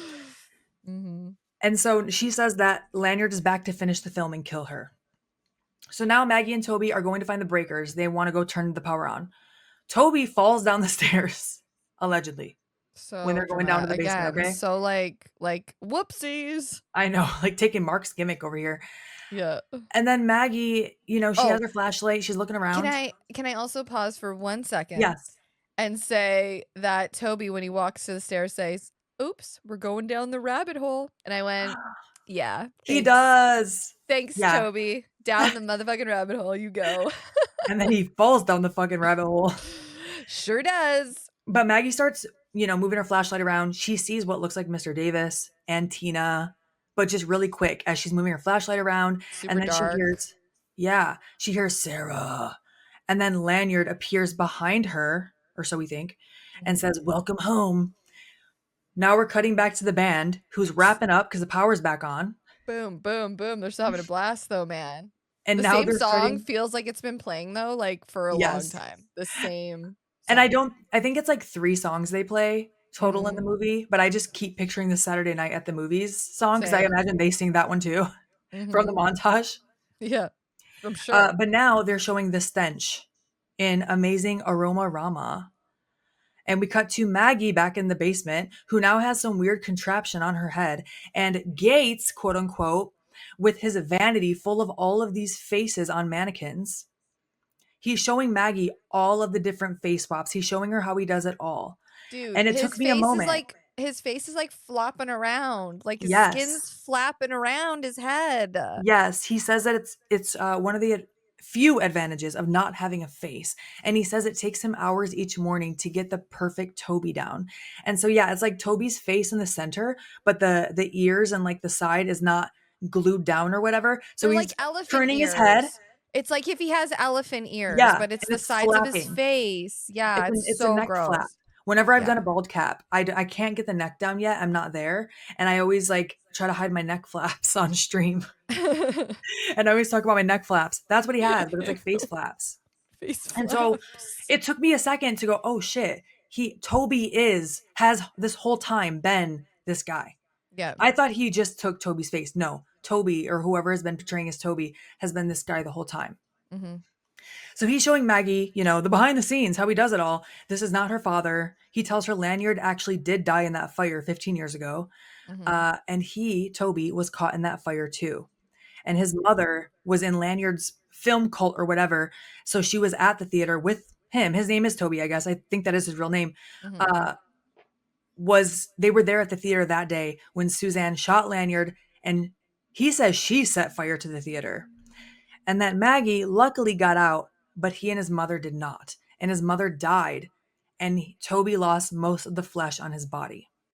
Okay. A few things about this scene. One, Toby like we were saying before, huge showman. Like, even in his distress, he is like, girl, I'm not only going to tell you what happened, but I'm going to make this, like, I'm going to perform for you as I tell you all about it, Yeah. right? Like, it's so over the top. And he's obviously unhinged. He's very emotionally all over the road. When he starts to get to the part where he says that his mother died, his eyes start to water and he gets like very like intense and just like, accusatory. Like he's just projecting everything. I mean, surprise, surprise. He's just projecting everything onto this girl, Maggie. And she looks at him and apologizes like a normal human would. I'm so Yeah. sorry that happened. Yeah. And I mean, obviously that doesn't really do much, but Right. She was also a kid and she didn't do it. that's what I'm saying. Like, it's just it's just like textbook. Like, really, you're gonna blame the child, you grown Yeah. ass man? Like, Right. I know it sucks you don't have a face and you're a melting candle. It sucks, but like, I do actually like how they end up. We'll get to it in a minute, but his yeah, reasoning for doing all this isn't just I'm getting revenge on you because you're right, you're his daughter. It actually it I don't I'm not a psychologist, so I can't diagnose him, but it actually yeah, feels like a real thing that he's trying to do here. He's trying to recreate that night to I fix agree. it. I agree. Like, so he kind of talks about here like reliving and but he almost talks about it like in a way like I talk about manifestation. Like it He's sounds manifesting this. like he's manifesting. He's like, everything's gonna be perfect, and we're gonna set it so that this happens exactly the same at this time and right at midnight and blah blah blah. And it's just like, you are somebody that's spending way too much time by yourself, and you need an AK to grab you by the shoulders and go, you're too far down, like you're too Aw. far gone. Whatever it is, you know what I mean? Like Like, you might be in psychosis, my friend. you might have gone too far. I think we draw the line at wearing different faces. Yeah, that's a good line to draw, I'd say. Maybe a little bit before that, but I'll take that as well. It's just like I understand is where the pain is coming from. Yeah. I just like I love these like dramatic over the top like killers Yeah. because he's layered. Yeah, he is layered for sure because what happened to him is tragic. It's And so yeah, you would sad and you kind of get it. Like you're like, I get it, bro, but like it's not like, I leave get the her. trauma. I get the trauma, I get the PTSD. Write it out. Write it out and burn it under the full moon like a normal fucking person does. I don't think he's gonna burn anything. I don't think he wants fire ever Oh, again. that's a good But point. yes, But you yes, get you can it. find a different ritual, okay? But Yes. when she apologizes to him and the way he reacts, he's Dude, like, "You're sorry," and he's foaming at the mouth. it's scary. It's scary. Yes. Toby's played by Tom Villard. He does such a fantastic job as Toby. He really, Yeah. really does. He And really, we'll get really to more does. about Tom Villard at the end of this too. I have some notes on him. Yeah, me too. But so he has the metal brackets around his whole head. It's his real face now. Hmm. And he says, "Well, let me show you how it works, okay?" Because he was just kind of swapping faces, but now he's really showing her. He says, "First, we got to cover up these fried egg eyes," and he just like switches. Now he's being like goofy again. Yeah, that's scary. And he puts on a prosthetic nose, a prosthetic chin that's going to go underneath the faces, I guess. And he lays it out. His plan is to recreate that night, and everything's going to be timed perfectly. And this way, maybe his mother won't die and he won't be burned. And she's Like, trying to tell him that's not yes, possible. I know, and it's a thing is like what you're saying. It really does. Like, it's sad because it sounds real. Like it sounds like something someone might actually. And it's that desperation. It's just he's such a grown man that Yeah. he's just, I could see like a teenager having these Yeah. thoughts, and it makes me sad. Like I'm just like, this Yeah. guy, you know. People relive their trauma all the time. I think a Yeah. lot of times it's like in a not literal way, Hmm. and they even say whoever they is, I don't know, doctors, Hmm. Hmm. psychologists, therapists, that you can subconsciously relive events from your childhood For by sure. choosing certain partners, for example. A So that's million kind of percent. what it makes me think of, but he's Yeah. like literally trying to recreate that scene to relive it and to change the outcome. Yeah, and I thought it was interesting too that like his trauma and her trauma are a little bit different. He remembers everything, whereas she remembers nothing. And those are Yeah. very two real ways that people kind of Yeah. deal with trauma. But he's not having it. You know, she's telling him this isn't possible. He doesn't want to hear it. Now we see Joy, who is leaving the theater, but she finds Mark, who's being patched up by Joni again, because she was also patching him up when he got bit by the Doberman. Okay, can I also just say one thing? I'm so sorry. No, no, But please. like when Toby is like going off about his plan to her, Oh yeah. he's like he tells her that he's thought out his plan with geometric logic. I didn't even catch that. It's so over the top, and she's like, okay, that's not really gonna happen. But then she fawns.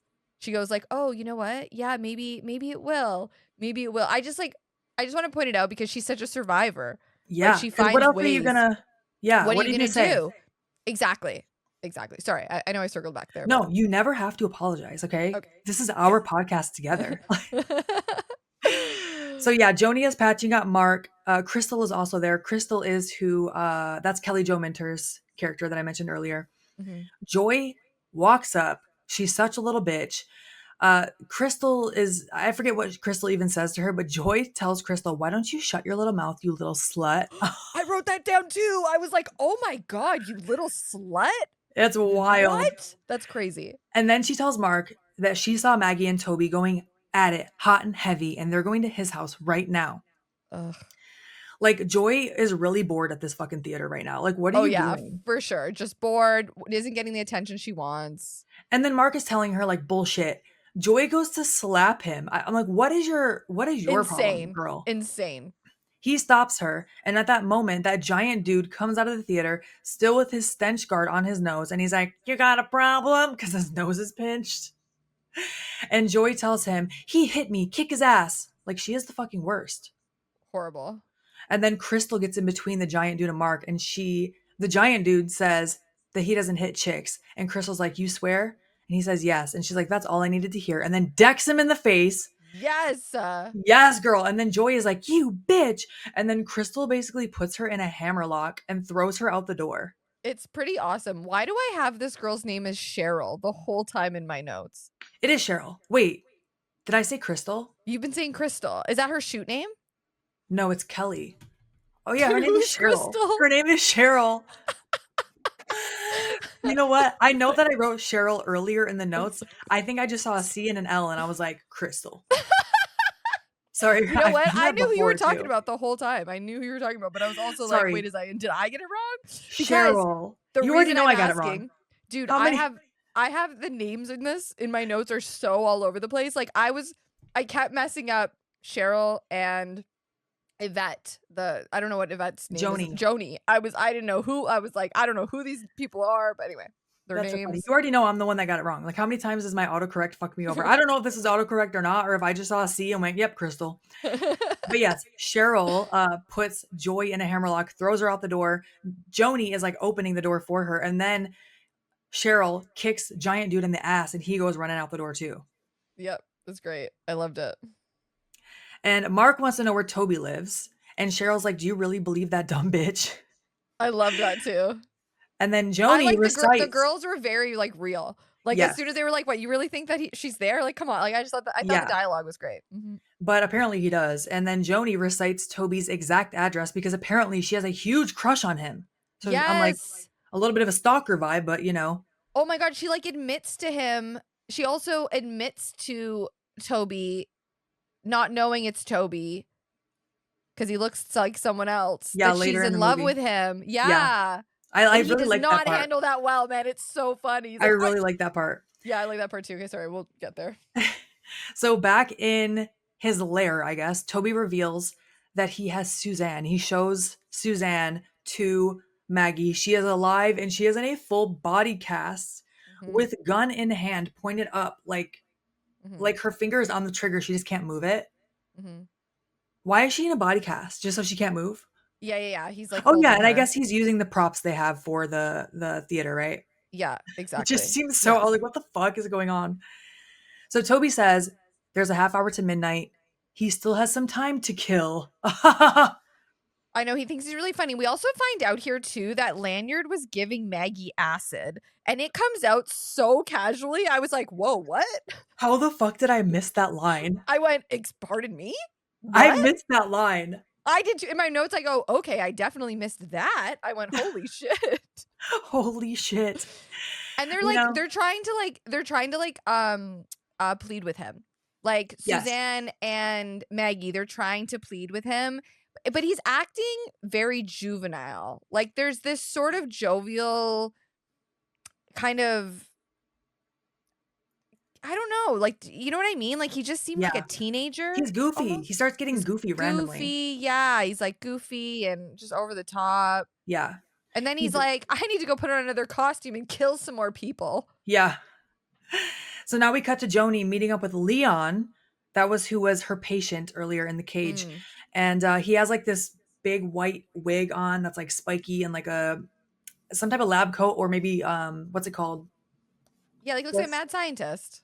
oh, mad scientist. I thought he was Yeah. like in a straight jacket. Oh. Oh, maybe. Is that what it's called? Yeah, straight Anyway, jacket. I don't I know. don't know. Just because he was in the cage, I think that's why I thought he was in No, it, something like that. But you either are way, probably right, and I am probably wrong. but she's meeting up with Leon because they're getting all of their scents together for their cues because they're running the scent. Is that what it's called? The stench, that movie.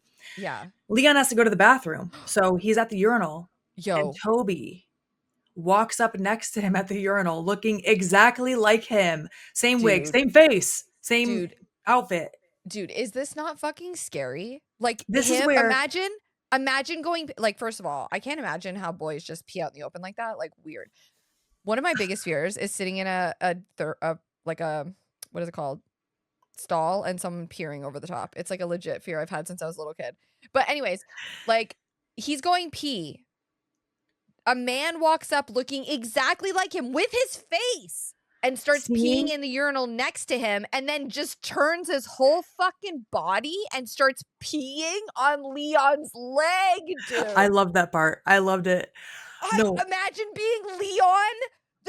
First of all, you're getting pissed on, right? By yourself, by something that looks exactly like you, and they're not saying anything as they're leaking on your leg. Dude, that's scary. I'm sorry. this It's this is scary. one of my favorite. I don't even think you would call it a trope. I don't Yeah, think. This I'm with but you. this is one of Yes. my favorite elements in horror. The idea of seeing Yes. yourself is Yes, so dude. fucking It's fucking scary. scary. Like in was it Us? Them? What was that movie called? Us? Oh, Where there in was like Us? two versions where you're like, holy shit, that's another me. Or Yeah. any movie like that where Or or Coherence. Coherence. Yes, dude. Love Yeah. that. That concept, Love and it. also there was one earlier. Oh, I meant to say this in the scene where Toby is holding up Tina. That visual is so fucking scary to me. Like that is scarier for some reason than some gore. I think I'm a little desensitized to gore in movies, but there's something about someone being like held up like a puppet and those mannerisms and them being in the dark and you can't really see their face all the way, similar to Tourist Trap. It freaks me the fuck out. Like it's Yeah, no. uncanny valley. Uncanny. That's what I was gonna say. Uncanny. Yes. 100. It freaks me the Ugh. fuck out too. There's something about it. It's that because I think we've all felt some level of that. Of Where you're like like, it's dark and you can't really see it, but you're trying to make out what it is and you can't. It's so scary. scary, dude. So scary. Because oftentimes, whatever you're picturing in your head might even be scarier than whatever they can show you on the screen. So your Thousand imagination percent. is running wild and it's running so many different scenarios so quickly Yeah. versus them actually revealing it to you, right? 1000%. Yep. Anywho, or like as you haven't said it in a while, any hoogly boos. Any hoogly booze. This is where I was like, wait, so it's not just dead people's faces that he's molding, but we already covered that. So he locks Leon in a stall, then throws something into the toilet, which releases a gas. Yes. I was Like, like, tosses it over the stall, I guess, knocking him out. But then it explodes. okay, thank you. I literally wrote, and then it explodes. I thought he was knocking him out for a purpose of like taking him and putting him somewhere, staging something. But then it just blows up. Just a double whammy. Poor Leon. He gets peed on, he gets knocked out, and then he gets blown up. What a way to Damn, pissed go. on and blown up. You know what? Ah. That maybe that was the better scenario because maybe he didn't feel anything because he was knocked out. Oh no, true, dude. I'd rather be knocked out. Right? So now fake Leon, which is Toby, comes into the room with Joni. Oh my And god. Joni immediately is like, so Leon, tell me, do you think Toby likes me? This is what you were talking Like, about a minute ago. yes, she full on admits she's been in love with Toby for a long time and da da da da. And she doesn't realize it's actually Toby behind her. She thinks it's Leon. So she's the blah, blah, blah, blah. And she's like, he acts like I don't even exist.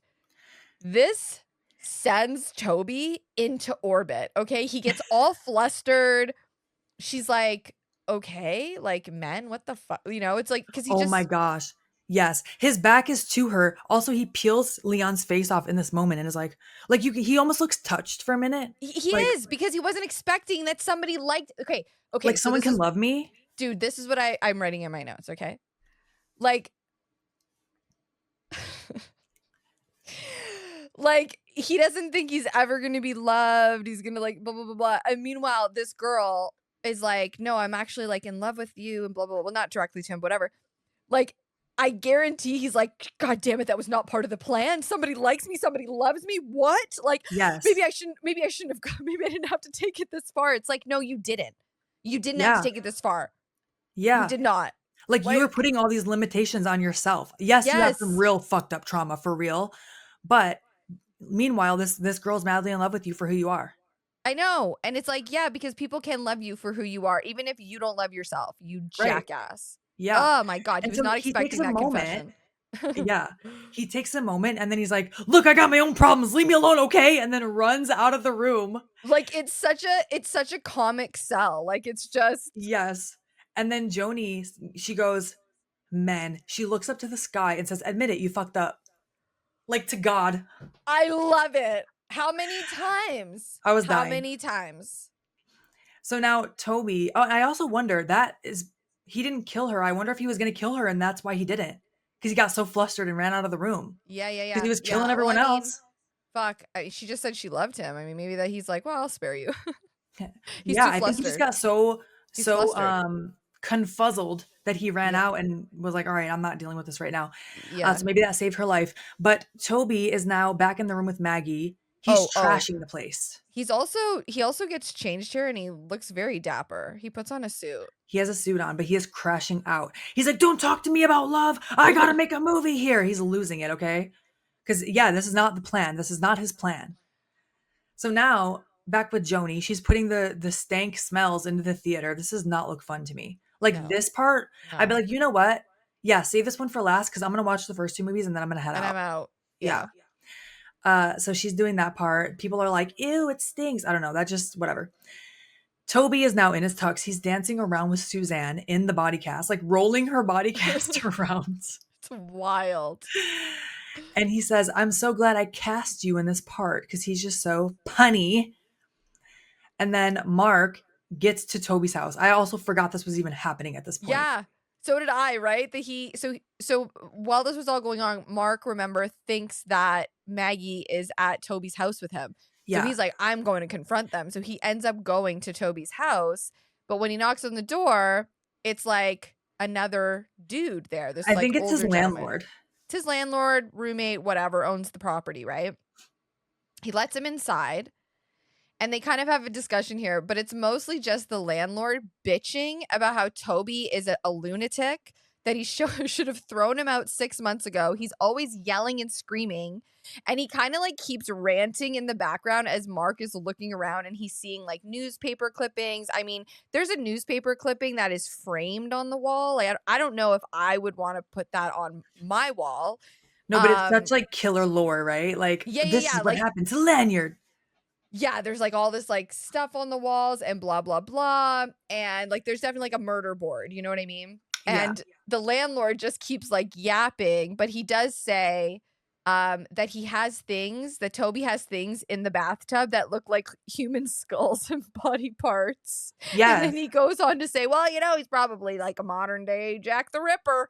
But like he's almost saying it like annoyingly. Like, Yes. oh, and now And I have to fucking deal with this shit, you know? the landlord, I was about to say the lanyard.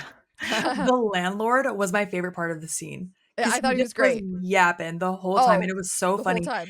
Because then he notices a picture. There was like a picture of Lanyard about to stab Gloria Gates on the wall, but it was Yes. Maggie's face over it.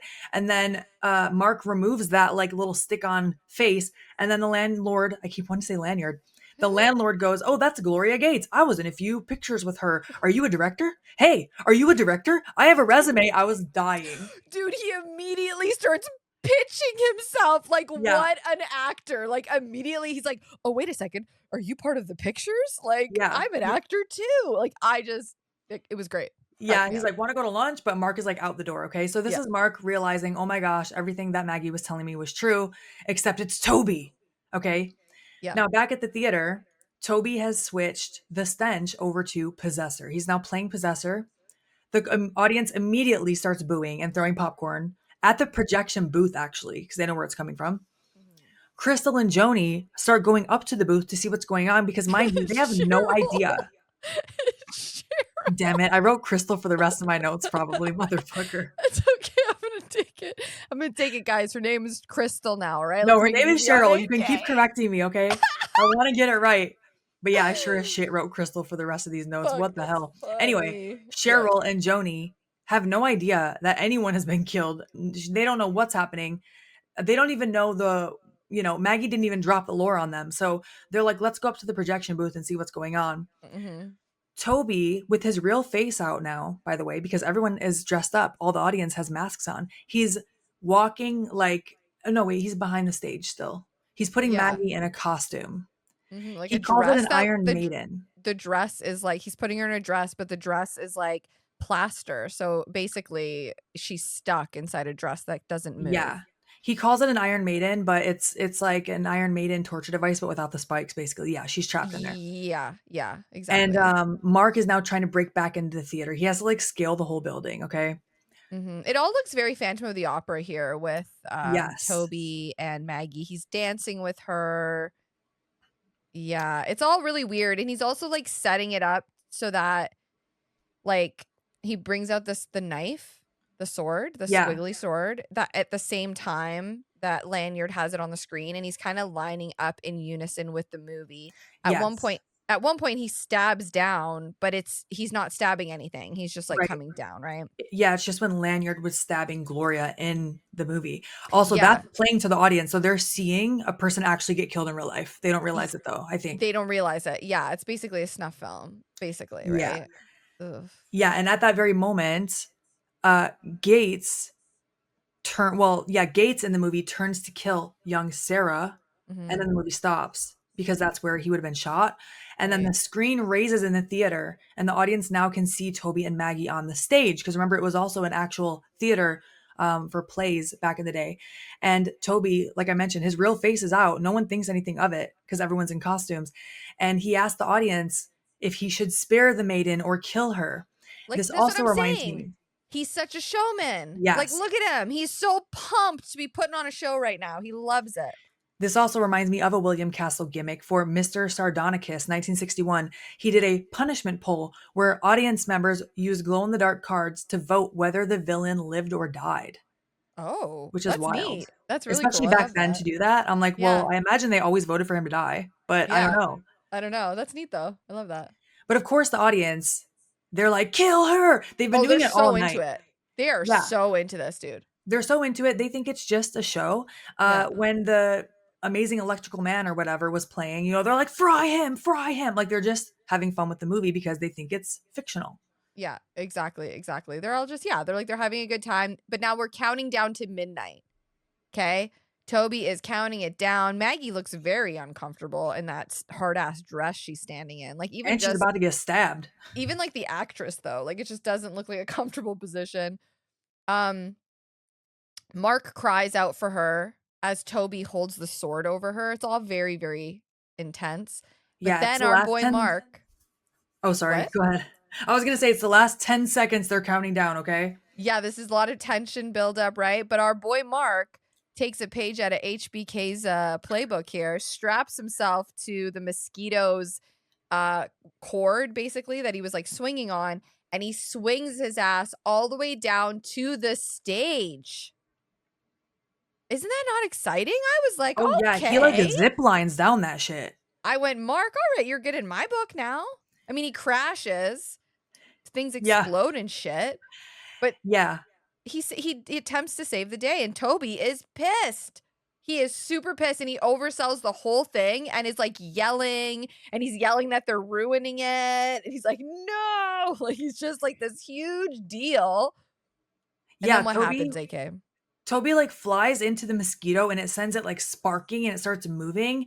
And then I'm not going to think too hard about how the line is actually like set up for this mosquito to go anywhere, but the mosquito like swings into Toby as he's freaking out, impaling him with its proboscis that we learned earlier. Do we all remember that word? Impaling Toby, killing him, and he's just kind of like hanging there. But And isn't that the swinging. ultimate swinging? Yeah, isn't that the ultimate like finale for him? Yes. He went out as a showman. He went out swinging, literally. He went out swinging. All right. And he got electrocuted and impaled in the process. But you know Yeah, what? How else was he going to go out? You know what I right, mean? right. And honestly, like I was impressed by Mark at this point. I mean, he's mostly just a dumb boy, but I was very impressed with him doing that. I'm like, all right, Very Mark, courageous. That's hot. courageous. That's hot. That's what I'm That saying. is That's hot. hot. It's hot. Now everyone is outside the theater. There are police, ambulances, etc. Uh, Maggie is hugging Suzanne and goes, Suzanne's like, "I'll see you in a little while," and walks away. And I'm like, "Hold up, hold up, hold That's up. your wait.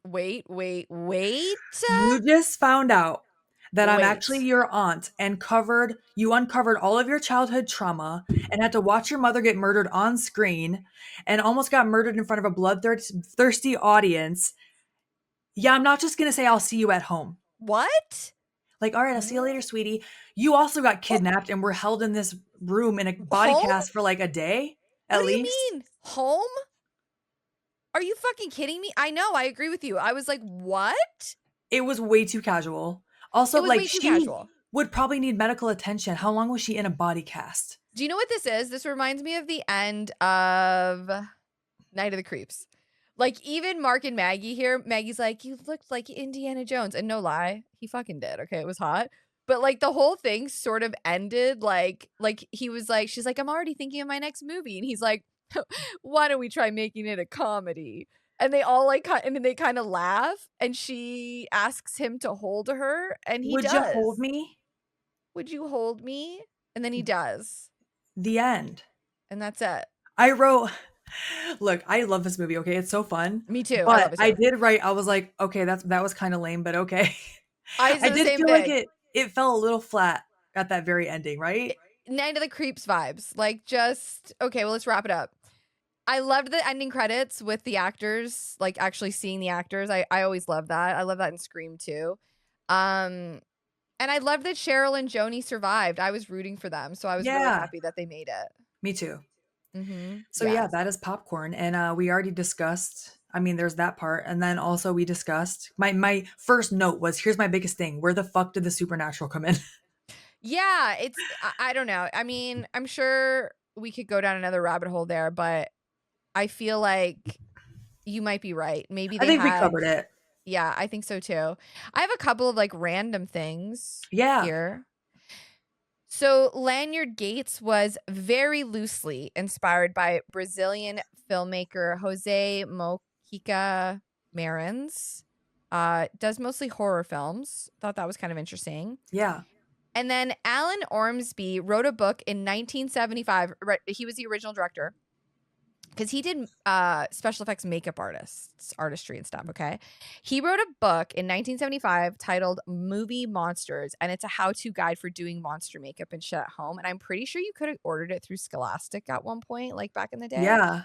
But you know that I looked it up and I'm 100% buying this book. Like, you can get it on eBay. Oh, that's awesome. Yeah. Oh, I love that. Some of the movies advertised in the theater lobby are The Tingler, The Incredible Melting Man, and Love in the Time of Hysteria. I love that. I also love in the Perfect. credits, they do separate fake movie credits, or they do separate credits like grouped in the fake movies as well. Like who was the Yeah. mosquito, who was in the stench. I thought that was really cool too, because they Me are too. like their own little movies. Yeah. And you had brought up Tom Villard earlier. Yeah, Tom Villard. Sorry, Tom Villard. And a couple of things I just wanted to say about that, Yeah. about him.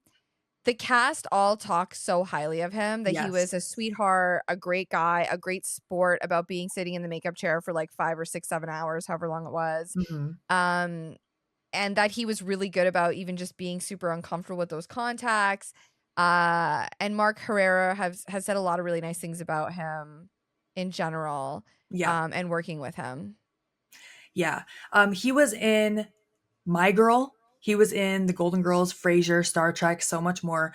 So I wanted to say this because I think it's important. And Mhm. in February 1994, so this was a few years after Popcorn came out, he went on Entertainment Tonight and he went public with his status that he had AIDS, which was a huge deal, especially at the time. Because you got to remember, in the mid to late 80s, this was like peak AIDS panic. Okay. Mhm. Mhm. And he wanted to raise awareness and fight the stigma. And that's why I Mhm. wanted to say this part. He sadly passed away later that year in 1994 at just age 40. Ugh. And there's a Pause magazine profile from 94 where Tom said, and this is a quote from that article, I felt like I could do something by saying that I am not a feces eating, pederast, sex crazed somebody who has invoked God's wrath. It turned everything upside down on its ear. An awful lot of people suddenly wouldn't let me in the door for auditions. I started speaking a couple months ago about living with AIDS and having hope. It feels like, it feels a little more useful than things I've done in the past, which I think is like, there's so much to that we could say about that, but I feel like he said it. Like, I'm not a stereotype. Like, this is important to talk about. And it was real fucked up that it affected him and it affected his career on Fucking top of everything awful. else. And also, when he passed away, his partner, Scott Chambliss, set up the Tom Villard Foundation to provide assistance to people living with HIV. I love that so much. That's so Yeah, heartbreaking. it is. Mark Herrera talks about in the documentary that Tom came to him privately and disclosed that he had AIDS. Yeah, And I'm not entirely, he doesn't really, even Mark Herrera doesn't say exactly why he told him that, but that he trusted him with that information. yeah, And that again, like you're saying, during that time too, it was so heavily stigmatized. And I really just I feel for him and I feel for anyone that had to go through that. Like, yeah, it's just, yeah. absolutely. I wanted to say that not as the very last thing, so that we also Mhm. can talk about some other things before we wrap up this episode. Um, Yeah. but I was looking through the cast because there are so many main players in this movie, and I just wanted to touch on some of the actors. So like Tony Roberts, who plays Mr. Davis, he was in Amityville 3D. Mm. Ray Walston, we already mentioned earlier, Mr. or Dr. M. He was in My Favorite Martian. He was in Fast Times at Ridgemont High. Mhm. Uh, I also saw or heard in the DVD extras that Tom Villard's makeup, I believe Mark Harrier said this, that it sometimes took up to 6 hours in the Yeah. makeup chair to get all of those prosthetics on and the contacts and everything. Oh, yeah. Yeah. Jill Sholin, who was Maggie in the movie, uh, was in When a Stranger Calls, Phantom of the Opera in 1989 with Robert Englund, which I Oh, don't think I've ever seen. ooh, we should cover that. I think that would be a Yeah, fun one to do for maybe like Patreon bonus or something. I love Phantom of the Opera. Yeah, I love it too. Like, Oh, that we've talked about the song. We've talked about that banger. I don't love many musicals, but that is one that I can get down with. Same. She was actually wrapping up the movie Rich Girl when she got the call for Popcorn and then was on the Mm. flight the next day. So she's Huh, also in that. I think I actually, a lot of these I remembered them and just mentioned them throughout the episode. A lot of the things I wrote down at the end of these notes. I love that. The only little last one I have is that the title of the film, Popcorn, it Yeah. was originally tied to something that was that didn't make the final cut of the movie, but the producers were like, "Nah, you know what? I like this. I think this is a great title. Let's go with it." And I Hell think it yeah. fits. I think it fits. Why Yeah, not? I didn't question that. That was the least of my questions watching this movie. Agreed, 100,000%. Mhm. But yeah, I love it. It was a fun one. Yes, there are plot holes, but I still think it's a really fun movie. I keep thinking of it as a fun 80s movie, but it was technically 90s, but it was the early 90s, so it's still, right off the tail end of the 80s. Yeah, and it's just a fun one. It's a fun one to like order a pizza and watch on a Friday night. It's a really Yeah, easy fun watch. And yeah, now I've seen it 5 times and I would watch it again. Like it's just a fun ride. for sure. So Yeah. let us know what you thought if you want to comment on YouTube. We do have a YouTube channel at Chainsaw Girls Pod. We also have Instagram and TikTok. Also at Chainsaw Girls Pod. We have a Gmail at chainsawgirlspod@gmail.com. And we also have a Patreon where every episode we shout out our top tier patrons. Hell yes. All right, we have Robert S., Jason M., Jeremy M., John M., another John M., Devin C., David G., Jonathan W., Rob V., David T., Heather D., Franchise Driller, Millie C., Adrian G., Chris S., Alexis T., Adam VL, and James C. Thank you so much, y'all. We love you. We appreciate you so much. Okay, Okay, bye. bye.